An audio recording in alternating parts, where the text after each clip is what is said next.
You only need to know the dynamics between the team members who are working together as a team.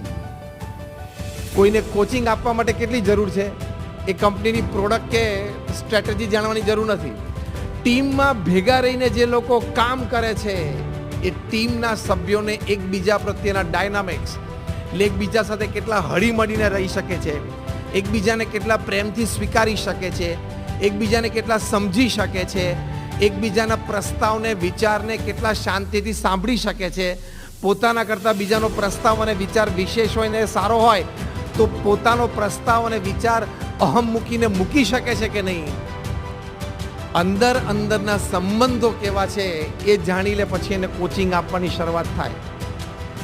કારણ કે bill કેમ્બેલે જાણ્યું કે જો as a team જો એ લોકોની dynamics powerful હોય તો પ્રોડક્ટ એટલે કે ક્વોલિટી